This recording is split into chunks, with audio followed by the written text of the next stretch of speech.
আসসালামু আলাইকুম দর্শক, স্বাগত জানাচ্ছি আরটিভির রাতের সংবাদে। আপনাদের সঙ্গে রয়েছে আমি আফসানা সুরাইয়া। জাতীয় সংসদ নির্বাচনকে সামনে রেখে প্রার্থীদের প্রতীক বরাদ্দ দেওয়া হয়েছে। এর মধ্য দিয়ে কাল থেকে আনুষ্ঠানিকভাবে নির্বাচনী প্রচারণা শুরু হচ্ছে। বুধবার ঢাকার বিভাগীয় কমিশনার কার্যালয়ে সকাল থেকে শুরু হয় ঢাকা মহানগরের ১৩টি আসনের প্রার্থীদের প্রতীক বরাদ্দ কার্যক্রম। প্রতীক গ্রহণ করেছেন তারেক রহমান সহ ঢাকা ৮ আসনের বিএনপি প্রার্থী মির্জা আব্বাস ও এনসিপির নাসির উদ্দিন পাটোয়ারি। আলোয়ান খানের সহযোগিতায় বিস্তারিত জানাচ্ছেন রাকিব হাসান। প্রতীক বরাদ্দ নিয়ে এসে প্রার্থীরা নির্বাচনী পরিবেশ ও কমিশনের বিরুদ্ধে পাল্টাপাল্টি অভিযোগ করেন। তবে সুষ্ঠু পরিবেশে নির্বাচন হলে বিজয়ের বিষয়ে আশাবাদী তারা। বেশ কিছু অঞ্চলে কিছু কিছু প্রার্থীর পক্ষ থেকে ভোটারদেরকে প্রকাশ্যভাবে এক ধরনের থ্রেট তাদেরকে করা হচ্ছে। পরিবেশ নিশ্চিত করার জন্য আমি নির্বাচন কমিশনার সহ সংশ্লিষ্ট কর্তৃপক্ষের দৃষ্টি আকর্ষণ করছি। এই নির্বাচিত সরকার প্রতিষ্ঠা করবে যেখানে জবাবদিহিতা থাকবে, যেখানে স্বচ্ছতা নিশ্চিত হবে, বাংলাদেশ দুর্নীতিমুক্ত হবে। প্রতীক বরাদ্দ নিতে আসা মহিলা প্রার্থীরা তাদের নিরাপত্তা নিয়ে সংশয় প্রকাশ করেন। পাশাপাশি বিজয়ী হলে নারী অগ্রাধিকারে ভূমিকা রাখার আশা ব্যক্ত করেন। আমার ভোটারদের কাছে এই কথাটা বলতে চাই যে আপনারা কোনো পেশি শক্তি কিংবা কোনো ধরনের হুমকির কাছে নতি স্বীকার করবেন না। বাংলাদেশকে সুন্দরভাবে তৈরি করতে চান, তাহলে আমাদের বিকল্প নাই। প্রার্থীদের তোলা বিভিন্ন অভিযোগের বিষয়ে রিটার্নিং কর্মকর্তা শরফ উদ্দিন আহমেদ জানান, বেশিরভাগ অভিযোগ রাজনৈতিক, যা নির্বাচন কমিশন খতিয়ে দেখবে। তরুণ প্রজন্মের যারা ভোটার আছে তারা ব্যাপক হারে উপস্থিত হবে। তারা দীর্ঘদিন ভোট দেওয়ার সুযোগ পাননি, এই বছর একটা সুযোগ। আমরা যারা নির্বাচন ব্যবস্থাপনার সাথে থাকবো, যারা আপনারা প্রতিদ্বন্দ্বী প্রার্থী থাকবেন, সবারই দায়িত্ব তারা যাতে উৎসমুখর পরিবেশে একটি ভোটে অংশগ্রহণ করতে পারে। কালকে থেকে আনুষ্ঠানিকভাবে আমরা এই ব্যালট রিসিভ করার জন্য নির্ধারিত আছে। আমরা সকালবেলায় কালকে সকাল ৯টায় ভোট বাক্স স্থাপন করব। পোস্টাল ব্যালট যেগুলো আমরা পাবো এগুলো সংরক্ষণের জন্য ফেব্রুয়ারি মাসের ১২ তারিখে ৪:৩০টার দিকে এই বাক্স খোলা হবে। এদিকে দুপুরে আগারগাঁওয়ের নির্বাচন প্রশিক্ষণ ইনস্টিটিউটে ঢাকা ১৩ ও ১৫ আসনের প্রার্থীদের প্রতীক দেয়া হয়। বৃহস্পতিবার সকাল ৯টা থেকে ঢাকা বিভাগীয় পোস্টাল বুথ স্থাপন হবে বলেও জানান এই রিটার্নিং কর্মকর্তা। রাকিব হাসান, আরটিভি, ঢাকা। বিএনপি চেয়ারপারসন তারেক রহমান বলেছেন, সবার জন্য বসবাসযোগ্য একটি নিরাপদ বাংলাদেশ গড়তে চায় বিএনপি। মাইলস্টোন বিমান দুর্ঘটনায় ক্ষতিগ্রস্তদের পাশে থাকার আশ্বাস দেন তিনি। তারেক রহমান বলেন, বিএনপি বরাবরই স্বাধীন গণমাধ্যমে বিশ্বাসী। থাকছে রুদু রফিকের রিপোর্ট। গত বছরের ২১ জুলাই উত্তরায় মাইলস্টোন স্কুল অ্যান্ড কলেজে ঘটে ভয়াবহ বিমান দুর্ঘটনা। বিমান বাহিনীর একটি প্রশিক্ষণ বিমান বিধ্বস্ত হয়ে পাইলট সহ ৩৬ জন নিহত এবং শতাধিক শিক্ষার্থী আহত হয়।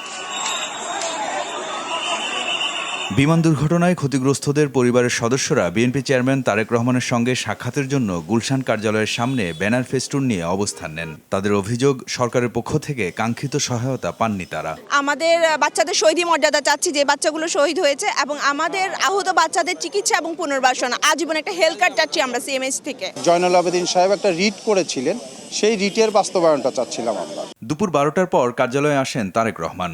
গাড়ি থেকে নেমে সরাসরি কথা বলেন অভিভাবকদের সঙ্গে। মনোযোগ দিয়ে ক্ষতিগ্রস্তদের কথা শোনেন এবং আশ্বাস দেন পাশে থাকার। আমরা চেষ্টা করবো গভর্নমেন্টের সাথে বিষয়টি নিয়ে আলাপ করার জন্য, আর নির্বাচনের পরে যদি আল্লাহর রহমত হয় আমরা আমাদের চেষ্টা করব। পরে বিএনপি চেয়ারম্যানের সঙ্গে সাক্ষাৎ করেন ঢাকা রিপোর্টার্স ইউনিটির নবনির্বাচিত নেতারা। বৈঠক শেষে তারেক রহমানের প্রেস সচিব সালেহ শিবলি বলেন, বিএনপি চায় জনগণের জন্য একটি নিরাপদ ভবিষ্যৎ নির্মাণ করতে। ৪.৫ কোটি তরুণ ভোটার আছে সারা বাংলাদেশে, ২০ কোটি মানুষ আছে। এই মানুষগুলি কিভাবে আরো সুন্দরভাবে জীবন যাপন করতে পারে, নিশ্চিত নিরাপদ ভূমিতে বসবাস করতে পারে, কিভাবে করা যায়, উনি মনে করেন এই কাজগুলি আমাদের এখন করার সময় এসেছে। তারেক রহমান দেশ গড়ার পরিকল্পনা বাস্তবায়নে গণমাধ্যমের সহায়ক ভূমিকা প্রত্যাশা করেন বলেও জানান সালেহ শিবলি। বিএনপি বরাবরই স্বাধীন সংবাদপত্রের পক্ষে, স্বাধীন গণমাধ্যমের পক্ষে। তিনি মনে করেন যে এই যে ওনার যে পরিকল্পনা বাস্তবায়ন, এই চলার পথে গণমাধ্যম সবচেয়ে বড় ভূমিকা রাখতে পারে। রুদ্র রফিক, আরটিভি, ঢাকা। নির্বাচনী প্রচারণায় গণভোট ইস্যুতে সামগ্রিকভাবে বিএনপি হ্যাব এর পক্ষে অবস্থান নেবে।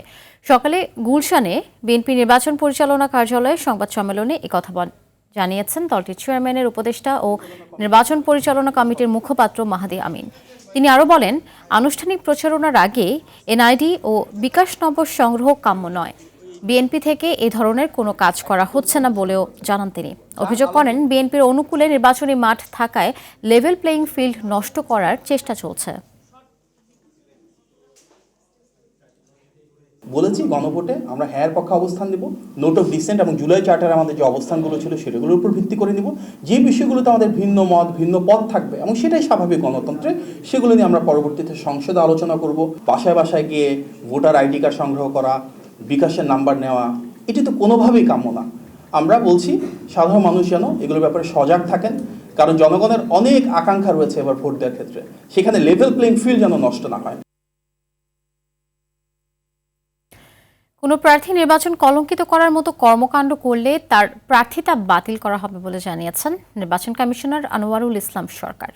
বুধবার আরটিভিকে দেয়া একান্ত সাক্ষাৎকারে এই হুঁশিয়ারি দেন তিনি। বলেন, আচরণবিধি ভঙ্গ করে কেউ পার পাবে না, তবে প্রার্থী ও রাজনৈতিক দলগুলো আচরণবিধির অঙ্গীকারনামা ভঙ্গ করবে না বলে আশা তার। নাজমুল হুদার রিপোর্ট। ত্রয়োদশ জাতীয় সংসদ নির্বাচনের ভোট গ্রহণের বাকি আর মাত্র কয়েক সপ্তাহ। বৃহস্পতিবার থেকে আনুষ্ঠানিকভাবে শুরু হচ্ছে নির্বাচনের প্রচারণা। এবার আগেই নির্বাচনে পোস্টারের ব্যবহার নিষিদ্ধ করেছে কমিশন।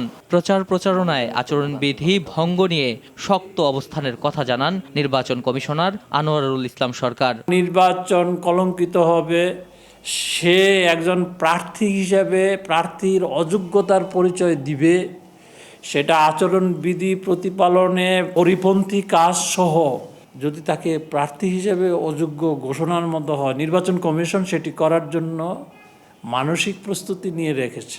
এছাড়া বিদেশ থেকে কোনো বাংলাদেশি নাগরিক অপতথ্য ছড়ালে এনআইডি ব্লক সহ দৃষ্টান্তমূলক শাস্তি নিশ্চিত করা হবে বলেও জানান তিনি। অনেক ফেক নিউজ আসবে, এআই জেনারেট করে অনেক অদ্ভুত জিনিস ইতিমধ্যে আসতেছে এবং অনেকেই বাইরে থেকে করে থাকে। তা আমরা যদি ধরতে পারি, সে যদি বাংলাদেশের নাগরিক হয় এবং এটা যদি আমাদের হাতে পড়ে, তার এনআইডি ব্লক করে দিব এবং তাকে আইনের আওতায় এনে দৃষ্টান্তমূলক শাস্তির ব্যবস্থা করব। প্রত্যেক বরাদ্দের পরপরই প্রার্থীদের উচ্ছ্বাস উৎসবমুখর নির্বাচনের আগাম বার্তা দিচ্ছে বলেও জানান আনোয়ারুল ইসলাম সরকার। সর্বোচ্চ সংখ্যক ভোটাররা কেন্দ্রে আসবেন। নাজমুল হুদা, আরটিভি, ঢাকা। আওয়ামী শাসন আমলে র্যাবের গোপন বন্দিশালায় গুম নির্যাতনের অভিযোগে শেখ হাসিনা ও 11 সেনা কর্মকর্তা সহ 17 আসামির মামলায় সূচনা বক্তব্য ও প্রথম সাক্ষ্য গ্রহণ হয়েছে আজ। সাক্ষ্য দিয়েছেন দীর্ঘ সময়ে গুম থাকা ব্যারিস্টার আহমদ বিন কাশেম আরমান। এদিকে জুলাই আন্দোলনে ইন্টারনেট বন্ধ করে হত্যার নির্দেশ সহ 3 অভিযোগে সজীব ওয়াজেদ জয় ও সাবেক প্রতিমন্ত্রী জুনাত আহমেদ পলকের আনুষ্ঠানিক বিচার শুরুর আদেশ দিয়েছে ট্রাইব্যুনাল। জিএম মাহমুদের রিপোর্ট। সকালে বিশেষ প্রিজন ভ্যানে ট্রাইব্যুনালে আনা হয় র্যাবের টাস্কফোর্স ফর ইন্টারোগেশন TFI এর গোপন বন্দিশালায় গুম রেখে নির্যাতনের মামলায় গ্রেপ্তার 10 সেনা কর্মকর্তাকে। মামলায় আসামি শেখ হাসিনা ও 11 সেনা কর্মকর্তা সহ মোট 17 জন। আন্তর্জাতিক অপরাধ ট্রাইব্যুনাল 1-এ সূচনা বক্তব্য উপস্থাপন করেন চিফ প্রসিকিউটর। এরপর প্রথম সাক্ষী হিসেবে সাক্ষ্য দেন 8 বছর গুম থাকা ব্যারিস্টার মীর আহমদ বিন কাশেম আরমান। গুমের শিকারের যে পরিবারগুলো, তারা অনেকেই জানেন না যে তাদের স্বজন বেঁচে আছেন কিংবা মারা গেছেন। এই বিচারের মাধ্যমে অতীতে সংগঠিত অপরাধের শুধুমাত্র দায়মোচনী নয়, ভবিষ্যতে গুমের মতো ভয়াবহ জিনিস যাতে সমাজে ফিরে আসতে না পারে, সেই জন্য এই বিচার আমরা চেয়েছি এবং সেই বিচারের প্রক্রিয়া এখানে শুরু হয়েছে। মামলা নিয়ে কথা বলেন সেনা কর্মকর্তাদের আইনজীবীরাও। একজন আইনের মানুষ হিসেবে উনি ইন্ডিপেন্ডেন্টলি টেস্টিফাই করতে পারে, ওনাকে প্রম্পটিং বা অ্যাসিস্ট করার দরকার নাই, যেটা একটা অতি সাধারণ মানুষকে করা যাবে। এর আগে জুলাই আন্দোলনে ইন্টারনেট বন্ধ করে হত্যার নির্দেশ সহ 3 অভিযোগে সজীব ওয়াজেদ জয় ও জুনাইদ আহমেদ পলকের বিরুদ্ধে আনুষ্ঠানিক বিচার শুরুর আদেশ দিয়েছে একই ট্রাইব্যুনাল। তাদের বিরুদ্ধে প্রথম সাক্ষী উপস্থাপনের মধ্য দিয়ে এই বিচার প্রক্রিয়াটাও একটি পরিণতি পাবে এবং তারা যে অপরাধ করেছেন বাংলাদেশের জনগণের উপরে, সেই অপরাধের প্রায়শ্চিত্ত তাদেরকে করতে হবে আইনি প্রক্রিয়ার মধ্য দিয়ে। অভিযোগ অস্বীকার করে ন্যায় বিচার প্রত্যাশা পলকের আইনজীবীর। আর জয়কে নির্দোষ দাবি করেন তার রাষ্ট্রনিযুক্ত আইনজীবীও। আসামিকে এই মামলার দায় থেকে অব্যাহতি খালাস করতে। GM Mahmud, RTV, Dhaka. নবম জাতীয় বেতন কমিশন নির্ধারিত সময়ের 3 সপ্তাহ আগেই প্রধান উপদেষ্টা প্রফেসর মোহাম্মদ ইউনূসের কাছে প্রতিবেদন জমা দিয়েছে। বিকেলে জাকির আহমেদ খানের নেতৃত্বে 23 সদস্যের কমিশন কাজটি সম্পন্ন করে। কমিশন 20টি বেতন স্কেল প্রস্তাব করেছে। সর্বনিম্ন বেতন 8,250 থেকে 20,000 টাকা এবং সর্বোচ্চ 78,000 থেকে 1,60,000 টাকা। বাস্তবায়নের প্রয়োজন হবে 1,600 কোটি টাকা। প্রতিবেদনে স্বাস্থ্য বীমা, পেনশন সংস্কার ও কল্যাণ বোর্ড পুনর্গঠনের সুপারিশ রয়েছে।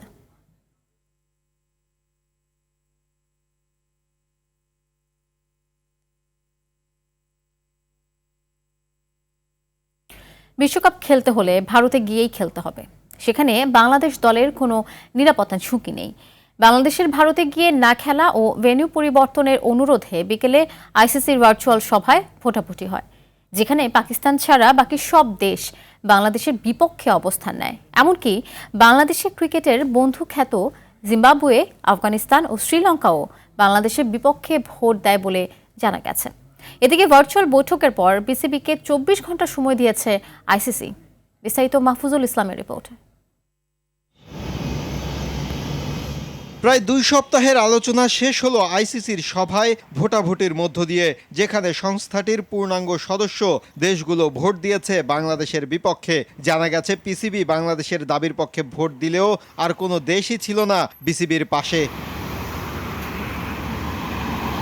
বুধবার সন্ধ্যায় ভার্চুয়াল বৈঠক শেষে আইসিসি দিয়েছে পূর্ণাঙ্গ বিবৃতি, যেখানে বাংলাদেশের সঙ্গে চলা সপ্তাহব্যাপী আলোচনার কথা বলা হয়েছে। বিবৃতিতে বলা হয়েছে, ভারতের কোনো ভেন্যুতেই বাংলাদেশ দলের কোনো ধরনের নিরাপত্তা ঝুঁকি নেই। এত দ্রুততম সময়ে সূচি পরিবর্তন অসম্ভব এবং এই সিদ্ধান্ত নিলে আইসিসির নিরপেক্ষতা, সংবেদনশীলতা ও বৈশ্বিক সংস্থা হিসেবে অবস্থান প্রশ্নবিদ্ধ হবে বলেও জানিয়েছে সংস্থাটি। আইসিসি বলছে, গত 2 সপ্তাহ ধরে বিসিবিকে তারা তাদের নিরাপদ পরিকল্পনা সহ সামগ্রিক বিষয় ধারাবাহিকভাবে বিস্তারিত বলেছে। একজন খেলোয়াড়ের ব্যক্তিগতভাবে একটি ঘরোয়া লিগে খেলা না খেলা ইস্যুর সঙ্গে বিশ্বকাপের কোনো সম্পৃক্ততা নেই এবং বিশ্বকাপের নিরাপত্তা প্রক্রিয়ার সঙ্গেও এই বিষয় প্রাসঙ্গিক নয়। এমন অবস্থায় ভোটাভুটিতে আইসিসির পক্ষে প্রায় সব দেশ অবস্থান নেয় বাংলাদেশের কোর্টে বল ঠেলে দিয়েছে বিশ্ব ক্রিকেটের সর্বোচ্চ নিয়ন্ত্রক সংস্থা। জানা গেছে, আগামী 24 ঘন্টার মধ্যে বিসিবিকে নিজের সিদ্ধান্তের কথা জানাতে বলা হয়েছে। এর মধ্যে বিসিবি তার অবস্থান পরিবর্তন না করলে বিকল্প দল বেছে নেবে আইসিসি। সেক্ষেত্রে স্কটল্যান্ড হতে পারে বাংলাদেশের বিকল্প। মাহফুজুল ইসলাম, RTV। কাল সিলেট সফরের মধ্য দিয়ে নির্বাচনী প্রচার শুরু করছেন বিএনপির চেয়ারম্যান তারেক রহমান। কাল সকালে ঐতিহাসিক আলিয়া মাদ্রাসা মাঠে প্রথম নির্বাচনী জনসভায় যোগ দেবেন। এদিকে সিলেট হযরত শাহজালাল রহমতুল্লাহ আলাইহির মাজার জিয়ারত করেছেন বিএনপি চেয়ারম্যান তারেক রহমান। রাত 9টা 5 শাহজালাল রহমতুল্লাহ আলাইহির মাজার জিয়ারত করে নফল নামাজ আদায় করেন তিনি। এরপর রাত 9:30টায় মুক্তিযুদ্ধে প্রধান সেনাপতি মরহুম জেনারেল অবসরপ্রাপ্ত MAG ওসমানীর কবর জিয়ারত করেন বিএনপি চেয়ারম্যান। এর আগে রাত 8টা 4 সিলেট বিমানবন্দরে অবতরণ করেন তারেক রহমান।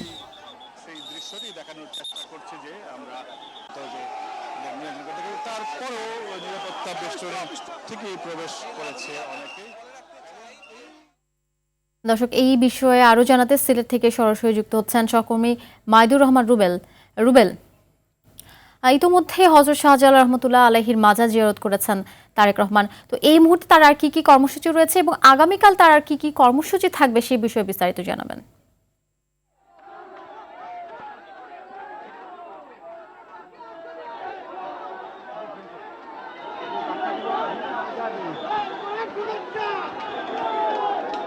হ্যালো, শুনতে পাচ্ছেন? হ্যালো,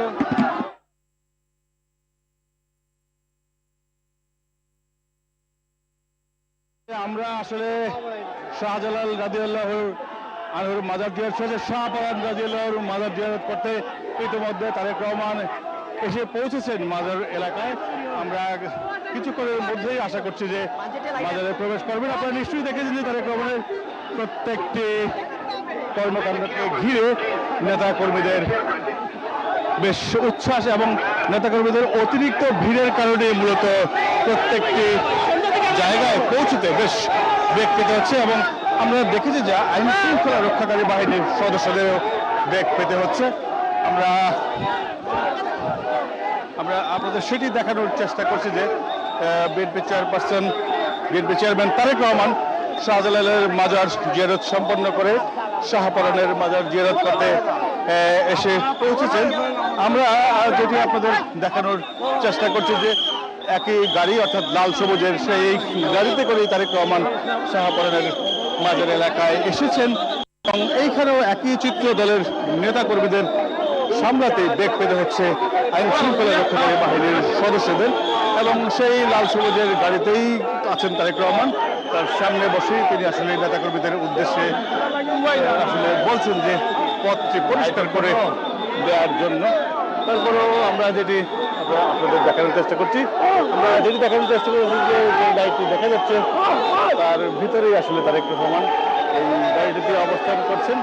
আমরা আপনাদের সেটি দেখানোর চেষ্টা করছি। তিনি হাত মেরে অভিবাদন জানাচ্ছেন এবং দলের নেতাকর্মীদের শান্ত থাকার জন্য আহ্বান জানাচ্ছেন এবং আজকে রাতে এই শাহজালাল এবং শাহপরান দুটি রাতে নৈশভোজে অংশ নেবেন দক্ষিণ সুরমায় তার শ্বশুরবাড়িতে এবং আজকে আসলে রাতে আর তার তেমন কোনো কর্মসূচি নেই এবং আগামীকাল সকালে সিলেটের আলিয়া মাদ্রাসা মাঠে প্রথম নির্বাচনী জনসভা করবেন তারেক রহমান এবং আলিয়া মাদ্রাসার জনসভার আগে তিনি মূলত মেধাবী শিক্ষার্থীদের সাথে গ্র্যান্ড সিলেট হোটেলে একটি অরাজনৈতিক মতবিনিময় করবেন বলে জানতে পেরেছি এবং সিলেটের জনসভা শেষ করার পর তারেক রহমান বেশ কয়েকটি পথসভা শেষ করে মূলত ঢাকায় পৌঁছবেন এবং তার জন্য আমরা জানতে পেরেছি সিলেটের পর হবিগঞ্জ, মৌলভীবাজার, ব্রাহ্মণবাড়িয়া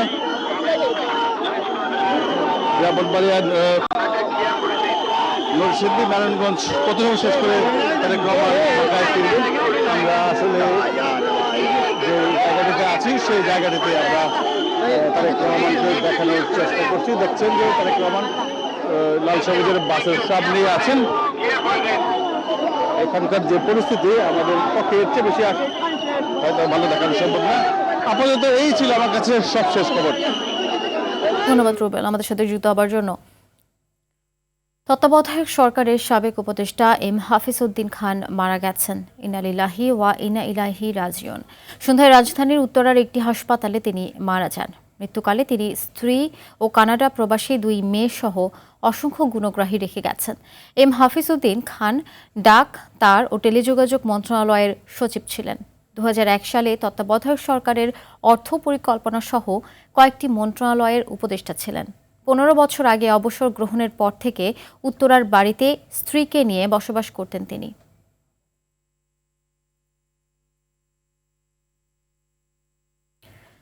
প্রতিবারের মতো পাবনার ঈশ্বরদীতে দুস্থ, অসহায় ও প্রতিবন্ধী শীতার্তদের মাঝে শীতবস্ত্র বিতরণ করেছে ইন্সপিরেশন ওয়েলফেয়ার সোসাইটি। আরটিভি সহযোগিতা ও পলমল গ্রুপের সৌজন্যে উপজেলার সারাঘাট হলদারপাড়ায় পদ্মা নদী পাড়ের 1.5 শতাধিক বাসিন্দাদের মাঝে শীতবস্ত্র বিতরণ করা হয়। সংগঠনটির এমন কার্যক্রমকে সাধুবাদ জানায় স্থানীয় প্রশাসন সহ নদী পাড়ের হাজারো মানুষ। পাবনার ঈশ্বরদী প্রতিনিধি বায়েজিদ বোস্তামির পাঠানো তথ্যচিত্রে বিস্তারিত জানাচ্ছেন সাকিব আল হাসান। শীতার্ত, দুস্থ, অসহায় ও প্রতিবন্ধীদের মাঝে শীতবস্ত্র তুলে দিতে বুধবার দুপুরে পাবনার ঈশ্বরদীর 5 নং সারাঘাট হলদার পাড়া এলাকায় পদ্মা নদী পাড়ে পৌঁছে ইন্সপিরেশন ওয়েলফেয়ার সোসাইটি। প্রথমে শীতার্ত প্রতিবন্ধী পরিবারের বাড়ি বাড়ি গিয়ে শীতবস্ত্র তুলে দেন সংগঠনটির সাধারণ সম্পাদক সৈয়দা মুনিরা ইসলাম। এরপর নদীপাড়ের প্রায় 1.5 শতাধিক মানুষের মাঝে কম্বল বিতরণ করেন। দেশের জনপ্রিয় টেলিভিশন, আরটিভি ও পলমল গ্রুপের সহযোগিতায় এসব সহায়তা তুলে দেওয়া হয়। এমন সহমর্মিতায় কৃতজ্ঞ নদীপাড়ের বাসিন্দারা। এখানে অনেক অসহায় দরিদ্র লোক আছে, হয়তো এদেরকে মনে করেন যে কোনো জায়গার এরা সাহায্য পায় না। অনেক কম্বল পাইছি, দয়া লাগছে, কম্বল দিছে। আমরা কম্বল পাইছি, যারা আমাদের দিল তাদেরকে আমরা ধন্যবাদ দেই। শীতার্তদের পাশাপাশি প্রতিবন্ধীদের স্বাবলম্বী করতে নানামুখী কাজ করছে সংগঠনটি। ইন্সপিরেশন ওয়েলফেয়ার সোসাইটি দীর্ঘদিন ধরে বছর পর বছর প্রত্যেক শীতেই কাজ করে আসছে। তাছাড়াও আরো অনেক সমাজসেবামূলক কাজ করে আসছে। আমাদের প্রতিবন্ধী ব্যক্তিদের দক্ষতা উন্নয়ন করে তাদের সমাজে সুপ্রতিষ্ঠিত করার জন্য, স্বাবলম্বী করে তোলার জন্য কাজ করে আসছে। আমাদের নানা রকম কার্যক্রম আছে, এটা তার মধ্যে একটি কার্যক্রম। এমন কার্যক্রমকে সাধুবাদ জানিয়ে পাশে থাকার কথা জানান জানান উপজেলা সমাজ সেবা কর্মকর্তা। সংগঠন যারা যুক্ত আছেন সকলকে আমাদের পক্ষ থেকে সাধুবাদ জানাচ্ছি এবং আমরা সার্বিকভাবে সহযোগিতা করার জন্য ভবিষ্যতে প্রস্তুত আছি। ভবিষ্যতেও অসহায়দের পাশে থাকার আহ্বান। ইন্সপিরেশন ওয়েলফেয়ার সোসাইটির উদ্যোগ এবং আরটিভির যে মিডিয়া পার্টনার প্রধান সহযোগী হিসেবে আজকে এই কম্বল বিতরণ করলে এই শীতার্ত এবং গরিব মানুষের মাঝে তাদের এই উদ্যোগকে আমরা স্বাগত জানাই, সাধুবাদ জানাই। আমরা আশা করবো আপনারা এরকম আরো কাজ সমাজের পিছিয়ে পড়া মানুষের জন্য আরো বেশি বেশি কাজ করবেন। সেবামূলক এসব কার্যক্রমে সমাজের বিত্তবানদের এগিয়ে আসার আহ্বান সংগঠনটির। সাকিব আল হাসান, RTV। গ্রিনল্যান্ড অধিগ্রহণ নিয়ে দ্রুত আলোচনায় বসতে চান যুক্তরাষ্ট্রের প্রেসিডেন্ট ডোনাল্ড ট্রাম্প। এর জন্য কোনো সামরিক শক্তি প্রয়োগ করতে চান না তিনি। সুইজারল্যান্ডের দাভোসে বিশ্ব অর্থনৈতিক ফোরামে এসব কথা বলেন ট্রাম্প। বিশ্ব নেতাদের উদ্দেশ্যে তিনি বলেন, অতিরিক্ত শক্তি প্রয়োগ ছাড়াই গ্রিনল্যান্ড ইস্যুর সমাধান চান তিনি। তবে একই সঙ্গে হুঁশিয়ারি দিয়ে বলেন, অপ্রতিরোধ্য সামরিক শক্তি রয়েছে যুক্তরাষ্ট্রের। 1 ঘন্টার বেশি সময় ধরে দেয়া দীর্ঘ বক্তব্যে ট্রাম্প আরও দাবি করেন তার প্রশাসন 8টি যুদ্ধ বন্ধ করতে ভূমিকা রেখেছে। পাশাপাশি চীনের উইন্ড ফার্ম প্রকল্প, মুদ্রাস্ফীতি নিয়ন্ত্রণ এবং ইউক্রেনকে সহায়তায় বাইডেন প্রশাসনের অবস্থান নিয়েও সমালোচনা করেন তিনি। দর্শক, রাতের সংবাদ এ পর্যন্তই। মধ্যরাতের সংবাদ 1টায় দেখার আমন্ত্রণ রইল। ধন্যবাদ সবাই।